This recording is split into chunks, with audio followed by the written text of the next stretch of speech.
favorite NFL team? Please say the Cowboys. I served my mission in Texas, and so I was pressed to be the Cowboys fan. But Hey guys, welcome back to the Two Thumbs Up podcast. I wanted to introduce you to a friend of mine, Crew Wakley. Welcome to the show, my friend. I'm excited to be here. Good to have you on and chat with you for a few minutes. Yeah. So we've been catching up here a little bit. So how's life going, man? Life's good. It's a good time. We're getting towards the end of we're kind of in our last stretch of summer workouts. Yeah. Once August hits, we're going to be in fall camp, full go. That's when you really flip the switch. So it's to the point where I'm starting to get ready to I want to put the pads on again. Hit Excited? Some people. Yeah. I've never been more excited, honestly. Yeah. So how's your health? How's things going? Good. Feel good, healthy? Yeah, I had the labrum surgery in the off season, so everything's good with that. I remember that hit. I was actually at that game, which I don't. Crew plays for BYU. Tell everybody what you do, what your position you play, I'm strong safety at BYU. I was at Utah State for a couple of years. This last year was my first year at BYU. Earned starting spot game 3. First play of the game, get a concussion. I'm sure we'll dive into that. Come back, re-earn my starting spot, and then tear my labrum. Played the whole season on it. Dislocated again against Oklahoma, and I think that was when a lot of damage was done. And so strapped it up for one more game, and then the season was over and had surgery. So you feel range of motion's good? You feel range of motion's good. Strength is really good. Strength is better than it was before. So it should be good. Yeah, I remember, and if I'm thinking of it was either when you got a concussion, because I remember when I know people, I'm like, I'm gonna watch, and oh yeah, that did something. Yeah. So yeah. So still ready to go, loving it. I'm loving it. It's actually this last season, getting to play as much as I did is made it. I've always enjoyed football, but coming back from a mission, you play some special teams or whatever, trying to work your way into the rotation. It's different. But once you actually get on the field and you're one of the players that people are counting on, it made me love it even more. So yeah. So what's with your teammates? There's that bond, right? There's that brotherhood. That's talk a little bit about that. I only played in high school, but I remember when the days are tough, right? And you're training, you're working out, you got injuries, and it's that connection, that I remember. What's it been like for you with that? It's interesting because I came from a high school program that was like that. Very good coaches. My coach was Eric Kerr. He's Corner Canyon's coach now. You see the tear there on tremendous. Yeah. So that was something the culture was amazing there. Then I go up to Utah State. I go through 3 coaching staffs before I'd used a year of eligibility. Right. My first year, coach was fired 4 games in. It was COVID. It was just a mess, right? And so I didn't really feel that. I didn't experience that. And I was kind of what the heck's going on? There's no loyalty. There's no that connection was missing. Yeah, there's no camaraderie, right? And the BYU is a lot different with that. BYU, you have dudes who understand the value in that, and so you see a lot more of that here in Provo. And it's been good. It is kind of interesting because I will say, even at BYU, there's nothing like when you're in high school. That bond is deeper than any team you'll get to the next level. The high school, yeah, because it's just different. You see those guys, you're around them at school all day, you go out and play. Once you get to college, it's a different, there's more people playing for the love of the game, I would say, in high school. Once you get to college, it's a little bit more cutthroat where everybody's trying to get theirs. And so I can see that. You do miss that a little bit. That's actually a great point because, you played with your friends, Pee Wee ball. Right. And, the first time you got on a helmet, 6th grade, whatever it was, and you go with those guys, and I can see how that would be. And, I just love that about athletics, how it brings people together, and absolutely, and just the excitement. So, got a concussion last year. Yeah, I know everybody knows we have our Concussion Pros program, and we always talk about, you know, brain injury and those types of things. But I'm actually curious about what your experience was, you know, what you felt, kind of how it all, what was the hit you took? You remember the play? Yeah. So it was kind of interesting. So I've had 3 concussions. I had one in 6th grade, had one the last game I played in high school, and then I had one this last year. This one last year seemed to be, I had the least amount of symptoms. So it was almost like I got hit just in the right place. It just kind of dazed me a little bit. Was it like a lateral hit? Lateral, yeah. I'll show you the video after. I have a high definition video. Maybe you'll love it, maybe you won't. I don't know. But well, we may put it on our website. Do it. Go ahead. It's so I get hit. So Arkansas, we're playing Arkansas. First start, right? I run down on kickoff to open the game, and then they do a run play to start the game. Quarterback, he rides, right, and then he pulls it, and a lot of football terminology here, but I'm running back with the tight end, and I see the quarterback pull it out of my peripherals. So I peel off my guy, and I go meet the quarterback in the hole and go low, because Arkansas's quarterback was 6'4", 250. You don't want to take him head on, right? So I go low, and his knee hits me right here in the side of the helmet, and it just, like, my world was just spinning. Like, I was so dizzy. And felt like I had a magnet on my forehead just pulling me to the ground. Like, I tried to get up and I stumbled over. And then after that, once I got my balance back, I didn't really have any other symptoms. Never had a headache. Never. Did you go out of the game? Yeah, had to sit the rest of the game. Yeah. So they take you in, do the protocol. And talk to us about the protocol. So what do they do? Yeah. So I'm interrupting. So everyone has heard about the concussion protocol, and I've talked to a number of athletes, and every situation seems to be a little bit different. Yeah. So I'd love to know what your experience was. So mine, they take me into the locker room, right? And they run me through a series of tests, some balance tests. Which are hard to begin with. Like, close your eyes, stand on this thing, and I'm like, okay, that's hard when you don't have a concussion. But anyways, you have I guess I should say, in the off season, we take a baseline test. So they have a baseline number of where you should be at, and then they compare it to that. Do they do they use something called V&G, where you wear goggles, or they do a baseline test like that, or they just measure you? It's not. They don't use goggles. I know we do this thing where we strap an iPad to us to measure how much we're moving and whatnot. And we vestibular. Memory things and whatnot. Yeah. But I remember I'm in the locker room, and I was doing really well through the protocol. At least I thought I was. And then 2 questions stumped me. One was, what time is it? Which I think is a bogus question, because I'm in a different time zone. Yeah. And you got to understand, we're in Arkansas. I don't even know what time zone that's in. But also, we've been in Arkansas we got there the day before, right, slept.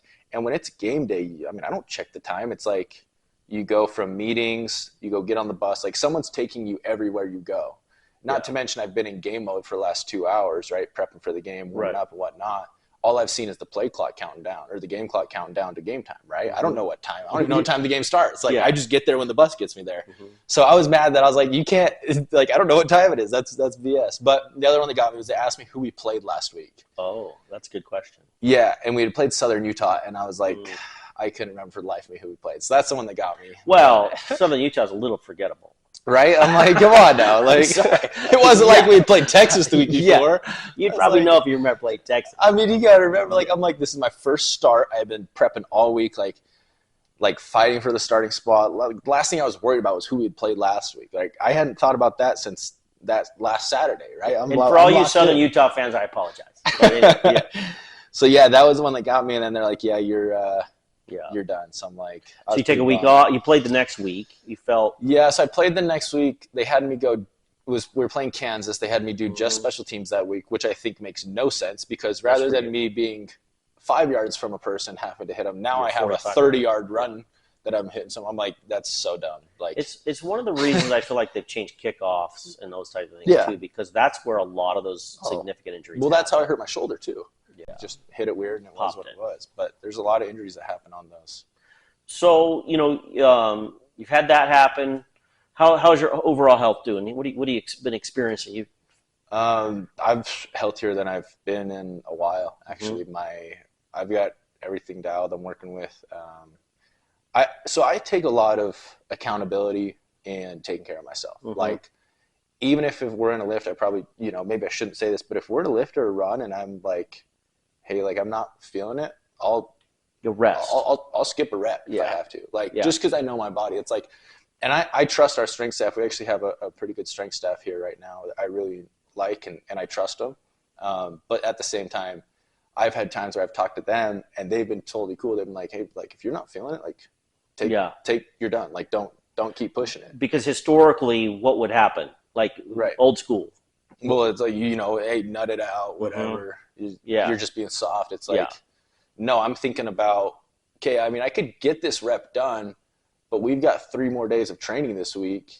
And so let's say I finish out this set and now my back's hurting, whatever, and it's going to affect me for the days to come. So our strength staff's very understanding about that, and they do a really good job. But I've really gone out of my way to make sure I'm dialed. I've got I'm doing blood work. I'm making sure all my hormones are right. I've got the right vitamins I need to be taking, and sleep. I'm really trying to dial in my sleep. So everything's been good. It's interesting you bring all that up because don't quit. Right. But now it seems like it's coaches, staff, they're actually allowing athletes to be a little more intuitive, what I like to call intuitive health, because your experience with your body is what it is. And so to have that sort of that symbiotic communication with an athlete, what their experience has been, and then have the staff be open to that. I think it's come a long way. Absolutely. Towards more symbiosis, more of a broader outlook on someone's experience. For sure. Without doubt. How's the team gelling, would you say? I think the expectation is raised of what we expect out of ourselves on a daily basis and from a whole, season-wide perspective. But I think this year versus last year, we're learning how to just block out the noise and just do what we're going to do. You know what I mean? Yeah. Like, we're BYU. We got to be good at what BYU is good at. We're like, know your strengths and be really good at those. And I think that's what we're learning how to do. And there's always going to be noise and whatnot, but I don't think anybody really pays too much attention to that. So, I mean, I don't know. I think we're ranked to finish like second to last in the Big 12, and it's like don't even pay attention. No one cares about that. Like, you can, don't even listen to that. Don't even listen to that. But so you mentioned a few minutes ago that you do your own, you do your blood work. You take a look. Is that something a lot of the athletes are doing, or is that more of your? Because here's what I'd love them all to do it. Right. And like maybe get them up. By the way, Crew has a podcast called Laced Up. If you ever want to check it out. Are you on? What are you on? Spotify? Spotify, YouTube, Instagram. But getting that message to what's their metabolic health, right? What their hormones, their all of that across the board, their oxygen saturation, those types of things. Like, I mean, those are the things that actually make a big difference in your healing and all. So, what are a lot of guys doing that now, or is that just sort of? I think it's become more popular. I will say this though, what pushed me, I've always been interested since I was in high school. I've been, working out since I was young, right? I've always been interested in how can I like maximize my health, right? So it's like, what supplements should I be taking? But what really pushed me to get into the blood work side of things was necessity. So last year, I couldn't lose weight. Like, I'm talking about, I was working out in the summertime. Legitimately, I would go work out for 2 hours with the team. I would go then to this other trainer I work out with, Jordan Pendleton. I'd do some extra work with him. So I'm working out for a total of like 3.5 to 4 hours a day and gaining fat, gaining weight, and I couldn't eat enough to recover. without gaining weight. So I'm like, okay, what's going on here? Like I was tracking everything, right? I'm eating like 1,800 calories, which is like sick. Which is not enough. Not near enough. Yeah. So I feel terrible. So I'm like, okay, I got to figure something out. Turns out my thyroid didn't work, right? Whatever you want to, hypoactive or whatever. Hypoactive, Yeah. So along with a couple other things that I was deficient in. But yeah, getting those things dialed has definitely changed. So I'm just going to throw out his name. Is that cool? Yeah. Alan Maxwell, Dr. Alan Maxwell. Yeah. Love Dr. Maxwell. If you ever want to, and he may or may not ever see this, but Dr. Maxwell is a phenomenal, he's a metabolic wizard. Yeah. So I love him. And, you know, we talked about you seeing him. And so what's been the result of that? You feeling like things are kicked into gear? The result of that has been I've lost 1% of body fat in the last month, which is my thing. It's like, I promise you, I have a cleaner diet than probably 99% of college athletes.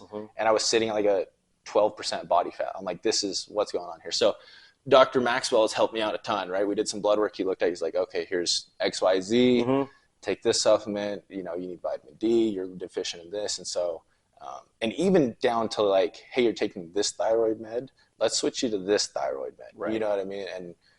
And it's just like, everything is just, your body runs better. I love it. This is, but see there again though, here's what's cool about this, right? Because my experience with people is they have a health thing come up and it can either shut them down more or inspire them to take a look. Right. And then to take the information that Dr. Maxwell shared with you and do all of those things. I mean, look at the information you have now for the rest of your life. Right. And the messaging you can share with others. That's why I asked about other athletes.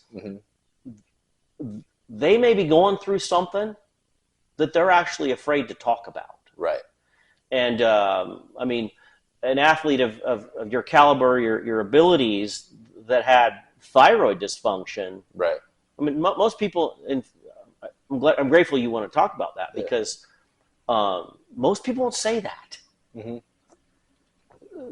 They won't even talk about it. So to share that, and you know, it's like when someone comes in and we talk about it, and it's once they have the information, it's like, how's that going to change their life? That's the interesting story. Right. And how many people have you heard say, "Oh, I can't lose weight like because of like my body or my genetics"? It's like, well, go. Like, if you really care, go get your blood work done. Go look at what you're deficient in and get it fixed. Like, and for me, it's like, and Dr. Maxwell has been awesome for me. But for me, it's like, I don't care what the cost is. My body is like, especially in the position I'm in where I need to go perform if I want to take this to the next level, right? Which is my goal. I want to go play in the National Football League. And it's like, if I'm not willing to invest in my body right now, it's like some people are like, oh, it's expensive to whatever, eat clean. It's expensive to get your blood work done. It's like, so what? Like, it's expensive to be going to the doctor because you're sick all the time or whatnot. And I mean, you can pick your heart, you can pick what excuses you want to come up with, but I think there's just so much information out there. If you're really willing to like get something done and really get dialed in, there's so many people that are willing to help. I love it. So I love it, and that's actually inspires other people to as you share the story. Right. It's like, oh, well, then I get to do that too, because there's always a way. Right. And I know cost is always a thing, but like you said, there's so much information out there that a lot of this you can learn on your own. Right. But when people know that athletes have that too. Yeah. Right. Athletes have things too. For sure. And it's taking that piece of that learning and that wisdom now. Literally, you've gained wisdom about yourself. Right. And sharing that with others. Yeah. So I think that's awesome. I would love that part of protocols would be that an athlete gets their blood work done. We talk about baselines when it comes to concussion beginning of the season, which I think is phenomenal. I'm so grateful you actually said that, because that used to not be done. Right. Right. But could the same thing be done with metabolics? Right. Could the same thing be done with and then optimize those metabolics? Absolutely. And of course, people have to sign agreements. Some people don't want people looking in their blood, but the reality is, it's like, wait, there could be some other. You want to optimize your results because you're running, you're lifting, you're expending the energy, and if your metabolics are off, you're not going to optimize the outcome. Right. So like I love that. You're just going against the grain. Yeah. But I will say, like, in a way, I wish they would. In a way, I'm happy they don't because, like, I feel like it gives me a competitive advantage, right? It's like, okay, what more can I do? It's like, well, me, like, being someone that cares, I'm going to go take advantage of this competitive advantage or whatever. That's a good point. So it goes both ways, right? So. Yeah. Don't steal my thought. Yeah, I get it. No, but everybody would benefit from it for sure. Yeah. Without a doubt. So you want to play in the NFL? Yeah. You're going into your what year? What is this year? Junior year. So you had a COVID year and a red shirt year? COVID, red shirt. Yeah. And then a year and then, So last year was my sophomore year. So you started the podcast. I know you haven't done it in a while, but I would encourage you to do so. I know. What are some of the things you guys talk about on there? It's a lot of it's just like we'll bring one of the players on from the team. Yeah. And right now I have Ben Bywater. He co-hosts with me, and we just hop on, chop it up, get to know people. It's kind of cool to see because I mean even BYU, you think it's just a bunch of returned missionaries from LDS states, Arizona, Utah, whatever. But it's cool to see the backgrounds that even at BYU you have people coming from. Like Eddie Heckard, one of my good buddies, he was our nickel and corner last year. I didn't even know, but his dad passed. His dad got shot when he was like 6 years old. Like there's just so many things. It's like, and you would never know. Like you meet him. He's a great dude, got a good head on his shoulders. Like you don't even know what he's been through. And there's hundreds of stories like that. If you just go through the 130 people we got on the roster, it's like everybody's got a different story. So getting to know people, getting to know the boys on the team also helps with that camaraderie. Right. And you see something, it's like, okay, that makes sense because I now understand where he's coming from. Like he wasn't raised the same way I was and vice versa. I wasn't, you know what I'm saying? So that's been really cool. But that's kind of the focus of the podcast is just bring people on, allow the fans to get to see a different side of the athletes. Because all you see when you see athletes is the post-game interviews. Right. They're going to give the same 10 answers, right? You want to make sure you say something politically correct so you don't get in trouble, right? You don't piss anybody off. But it just kind of allows us to just you thank God, you thank your coaches, you thank the other team, and you're right. or whatever. Right? Yeah, and you're taking it 1 week at a time or something. 1 week at a time. So no, it's just been cool, and I've got a lot of good feedback. I actually was in Bear Lake the other day and last week, and some random dude comes up. He's like, "Hey, we need to do another podcast." You should do it. I know, I need to. I actually hit up my guy yesterday. I need to get on it. So. I know Eddie. And Cody Epps is a good friend of ours, Cody. And love Cody. Yeah. You're right though. It's like it's the interesting part about a team or an experience is the guys and is the people, and so. Hearing their stories, and doesn't it give you a whole nother level of A, respect for them, right. B, confidence in them, trust in them, and it seems like that's how, you win and you lose together. Absolutely. And there's that bond that I love. I mean, if you can understand someone on a deeper level, you now know how to, whether it be motivate or just reach them at a deeper level because you can't take 100 people and address them all the same.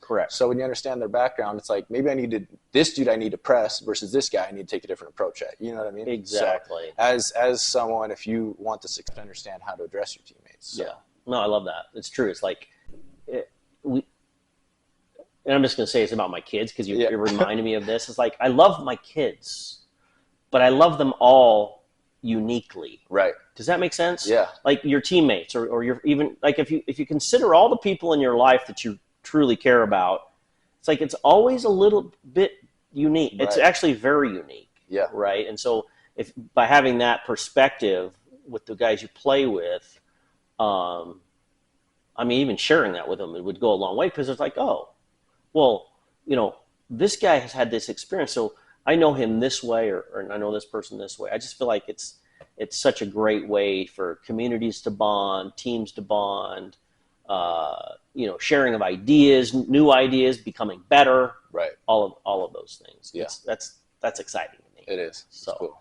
And one of the reasons I like to do this podcast is because I like to share these stories of people's wisdom that they've learned about themselves, or the roads they've walked down. That's I call it the human story, because we always, in our mind, it feels like, in my mind, I always put people into categories, and I'm like, wait a minute here, maybe that's not the category they get to be in. Right. Maybe it's tell me about you. Yeah. That's what I love. So that's awesome.